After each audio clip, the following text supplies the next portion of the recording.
श्री स्वामी समर्थ. नमस्कार प्रेमळ स्वामी भक्तांनो.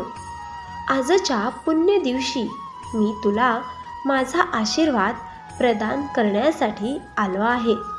तू माझा प्रिय भक्त आहेस आणि तू काही आशीर्वादापासून वंचित आहे, कारण काही गोष्टी तुझ्या नशिबाच्या आड येतात. माझ्या मुला, तुझ्या कठोर वागण्याने काही लोक त्रासले आहेत.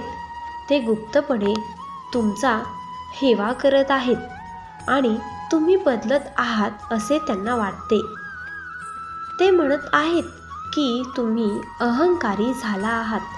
ते तुमच्याबद्दल हजारो शंका घेत आहेत आणि तुमच्याबद्दल हजारो गोष्टी बोलत आहेत. तुमच्यावर टीका देखील करत आहेत. ते टीका करत असून देखील त्यांचे अंतःकरण दुःखाने भरलेले आहे. माझ्या मुला, जे स्वतःला शहाणे समजतात ते तुमच्याबद्दल असाच विचार करतात. कुणी तुमच्या मनातल्या भावना समजून घेत नाही. तुम्ही पाहिलेले वाईट दिवसांची, तुम्ही सहन केलेल्या वेदनांची ते कल्पनाही करू शकत नाहीत. तुम्हाला अहंकारी म्हणणे आणि तुमच्यावर खोटे आरोप करणे हे त्यांच्यासाठी खूप सोपे आहे, पण त्यांना हे कळत नाही की त्यांच्या अशा वागण्याने त्यांनी तुम्हाला माघार घेण्यास भाग पाडले आहे आणि तुम्ही अगोदर असे कधीही नव्हता. बरोबर असल्यास होय बरोबर आहे असे टाईप करा आणि हो, लक्षात ठेवा, आपल्या चॅनेलवर जे स्वामी संदेश सांगणे आहे ते फक्त तुमच्या हारलेल्या मनांना पुन्हा एकदा उभारी देण्यासाठी आहेत. त्यामुळे या संदेशांचा कुणीही गैरसमज करून घेऊ नका.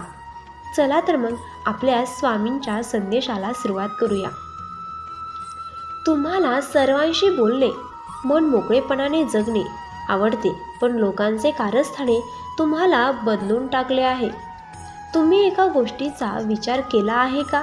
तुम्ही ज्याच्यासाठी स्वतःच्या अस्तित्व, स्वतःचा आनंद लपवत आहात, तुम्ही त्यांच्यासाठी तेवढे महत्त्वाचे आहात का?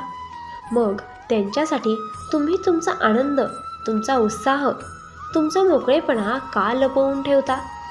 जर त्यांना तुमची चिंता नाही तर तुम्ही स्वतः तुमची चिंता करा. स्वतःची काळजी घ्या, आनंदी राहा आणि हसत राहा. दिलखुलास जगा. कधी कोणाचे वाईट करू नका, कोणाचे मनही दुखवू नका. कर्म करत राहा आणि माझे नामस्मरण हे नित्य करत जा, पण सर्व काही आनंदाने, कारण तुझ्यासाठी सर्वात जास्त काळजी घेणारा तू स्वतः आहे आणि मीही आहे. आपल्या दोघांशिवाय या जगात कुणाचेही अस्तित्व नाही. मी तुझे सर्व संघर्ष पाहिले आहेत, तुझे दुःख, यातना पाहिले आहेत. तू माझ्याकडे जी रोज प्रार्थना करतोस ती पूर्णत्वास येणार आहे. तू फक्त तुझ्याकडून कुणाचे मन दुखणार नाही याची काळजी घे आणि तुझा अहंकारी चिडचिडा स्वभाव बदलण्याची गरज आहे. मी येथे आशीर्वादाने भरलेले ताट घेऊन तुझ्यासमोर उभा आहे. जेव्हा तुझी मन आतून बाहेरून पवित्र होईल तेव्हा ते तुला दिसेल आणि तू ते स्वीकारू शकतोस. स्वीकार करण्यासाठी आपल्या व्हिडिओला लाईक कर आणि कमेंटमध्ये श्री स्वामी समर्थ असे नक्की टाईप कर. मित्रांनो, स्वामींचा आजचा संदेश तुमच्यापर्यंत नक्कीच पोहोचला असेल. व्हिडिओ आवडल्यास आपल्या स्वामींसाठी या व्हिडिओला एक लाईक करा, कारण तुमच्या एका लाईकने तुम्हाला जे काही संदेश सांगत आहे ते संदेश सांगण्यात मी स्वतः देखील प्रोत्साहित होत आहे. त्यामुळे आपल्या या व्हिडिओला जर तुम्हाला यातले संदेश आवडले तर एक लाईक करा आणि असेच व्हिडिओ पाहण्यासाठी आपल्या चॅनेलला सबस्क्राईब नक्की करा. श्री स्वामी समर्थ.